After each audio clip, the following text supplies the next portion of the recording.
Donc, tout au départ, j'avais le désir de faire le portrait d'un chef d'entreprise. J'ai eu ce désir-là au moment où on commençait à entendre parler d'une crise économique terrible. Et en même temps, ce qui était très curieux à ce moment-là, j'écoutais la radio tous les matins et quel que soit le sujet, on entendait parler de ça, y compris pour des choses qui a priori n'avaient pas de lien direct avec ça. Donc c'était comme quelque chose qui dévastait tout et irriguait tout et en même temps qui ne transformait pas le quotidien, le concret des choses. Voilà. Donc j'ai trouvé cette expérience-là cette expérience de vie finalement qu'on pouvait partager collectivement. Je la trouvais très curieuse et intéressante et finalement révélatrice d'une position aussi dans laquelle d'autres sujets nous mettent, comme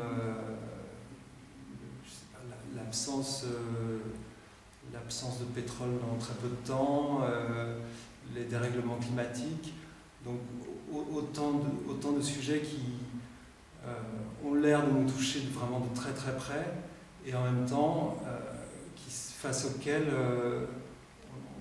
on est comme un peu démunis et qu'on ne voit pas non plus.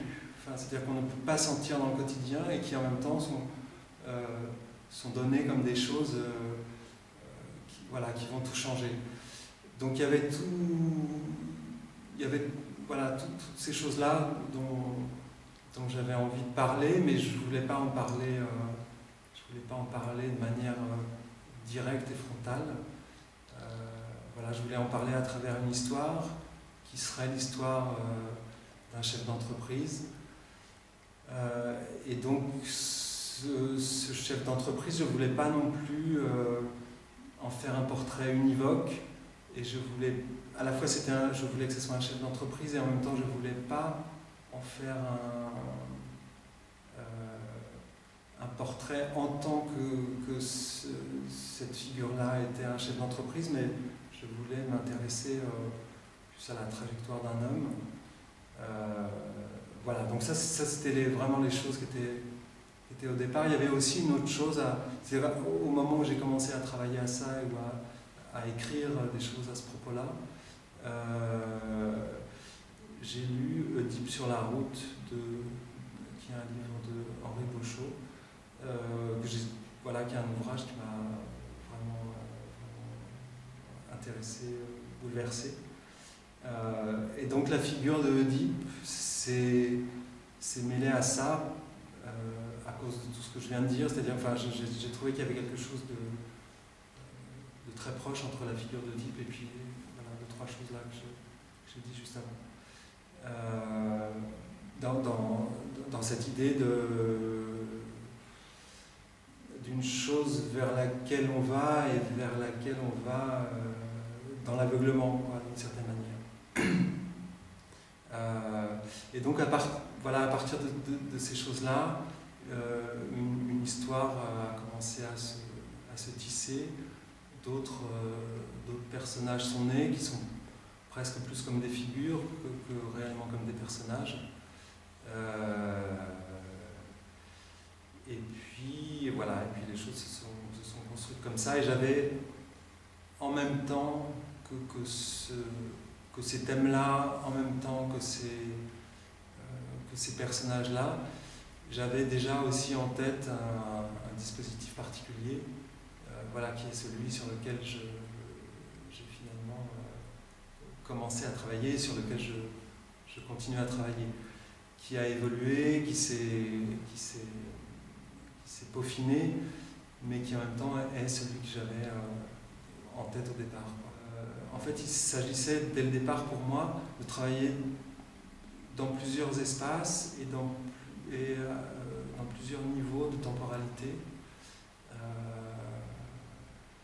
Ce qui par rapport au fait de travailler avec des personnages contemporains, des figures contemporaines et en même temps de ramener des choses plus anciennes comme le mythe d'Oedipe. ça me paraissait cohérent et ça m'intéressait d'avoir aussi plusieurs niveaux, plusieurs espaces et plusieurs temps aussi. Plusieurs temps qui se mêleraient, plusieurs espaces qui se mêleraient et dont on ne connaîtrait finalement pas les rapports de l'un et de l'autre. Je parle là des temps et des espaces. Voilà, donc concrètement Démangeaisons de l'oracle, c'est à la fois un film ou des séquences filmées qui racontent une histoire, et puis des scènes jouées au plateau par des acteurs qui sont réellement là. Et les scènes de film sont visibles sur un écran translucide qui est à l'avant-scène. Et donc le présent du plateau réémerge derrière cet écran comme un espèce d'arrière-monde ou comme un espèce d'inconscient ou comme un contre-champ de ce qui se déroule dans le film ou comme un fantasme de ce qui se déroule dans le film. C'est presque comme si on était dans une salle de cinéma, d'une certaine manière, et puis que derrière l'écran, un autre espace s'ouvrait. Donc il y avait une chose dans ce dispositif-là qui m'intéressait aussi, qui était justement de pouvoir inverser la relation entre ce qui est vivant et qui se déroule dans le présent et ce qui a été enregistré et qui est déjà du passé, et de jouer sur ces temps-là et sur ces espaces-là parfois pour les brouiller, parfois pour les distinguer, parfois pour les mettre en résonance. Voilà. Et puis finalement d'un point de vue narratif, je travaille les choses aussi comme ça, par résonance et par écho. Donc cette forme-là, ce dispositif-là, me convient aussi pour ça et rejoint finalement ma manière d'écrire, et de décrire les choses. Voilà.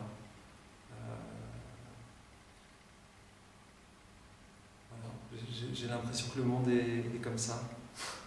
C'est-à-dire que les choses y sont en résonance. Donc c'est sans doute pour ça que je le décris comme ça. Voilà. Alors, je suis venu 2 fois à la Chartreuse. Une première fois en mars 2010, et j'avais besoin d'éprouver le dispositif dont j'ai parlé, c'est-à-dire avec un écran à l'avant-scène, des comédiens derrière, des séquences de films, et finalement les articulations entre ces choses-là. Donc, au cours de cette première résidence, on a travaillé là-dessus, et j'avais du coup déjà filmé des choses pour avoir un matériau pour pouvoir travailler avec les acteurs, et on a travaillé des bribes de texte que après j'ai remanié depuis, dont certains sont restés, dont certains ont été coupés, d'autres ont été transformés.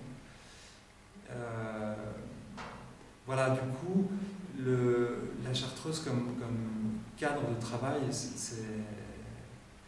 en tout cas, ça nous a permis, dans un temps qui était quand même finalement relativement court, d'expérimenter vraiment pas mal de choses de ce point de vue-là, sur le dispositif et sur plusieurs aspects du projet. Voilà, ce cadre un peu clos, et pour ça était très positif, et voilà, c'est ce qui m'a donné envie d'y revenir. Et c'est vrai que le fait d'avoir vu cet espace et puis vivre un peu ici m'a donné envie d'y revenir une deuxième fois, ce que je fais aujourd'hui, pour y filmer certaines séquence du film de Démangeaison de l'Oracle, voilà, ce qui n'était pas du tout prévu, au départ. Donc on filme plusieurs choses ici, là, au cours de cette résidence, qui est donc vraiment presque un autre aspect du travail, puisque c'est vraiment un tournage, quoi. Donc voilà, il y a une partie de l'histoire qui se passe dans un hôpital, et notamment dans une salle d'attente d'hôpital, dans laquelle il y a des chaises rouges, comme ça. Et voilà, donc en même temps je transforme la Chartreuse à mon projet, je l'adapte à mon projet en même temps. Et en même temps, ça m'intéressait que ça soit un hôpital, une salle d'attente d'hôpital qui soit chargée d'autre chose. Et du coup, les espaces de la Chartreuse permettent ça. Donc j'ai rencontré la Chartreuse pour mon projet, mais d'une certaine manière, la Chartreuse a rencontré mon projet aussi.